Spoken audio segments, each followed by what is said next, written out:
My partner and I were backpacking through rural Tasmania a few years ago. While on a bus, we were discussing our plans for the ensuing 2 weeks. The girl in the seat up front turns around and offers us a place to stay in her town.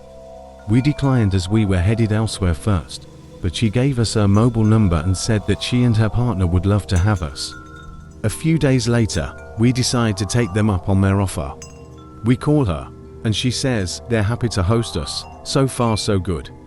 They meet us at the train station, and immediately something feels off.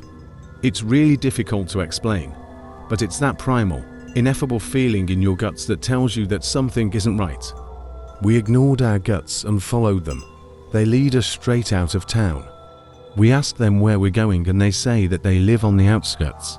This town is creepy as ever. It's an old mining town that has been largely abandoned.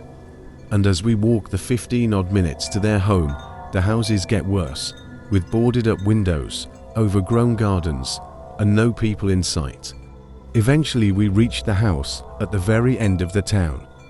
It's their house, so we go in. Set up in the middle of the living room is a single mattress with a sheet hanging around it. They show us around the house except for one door, which stays closed. When I asked what was behind it, they pretended not to hear. Our room has a made bed, chest of drawers, and looks like a normal room. It seems weird that they sleep on mattresses in the living room when they have a guest room. We go back into the living room and look around. There were knives, a lot of knives. I'm talking like knives everywhere, an unreal amount of knives. So my partner asks if they go hunting. No, they replied. The partner hands one of the knives to my partner and asks him to open it. It's a massive freaking Bowie knife with what looks like blood staining around the edges of the blade. My partner laughs awkwardly and sets it down. They have a tattoo gun to practice. My partner asks if they have any tattoos. No. There's a small axe at the door. I ask if they collect wood. No. Suddenly, the guy says he wants to go to the shops. We agree quickly because we're creeped out and want to get back into the town. The 4 of us leave and they start walking in the opposite direction to the town. I say that the town is back the other way. The guy says this way would be more interesting because it goes up through the trees.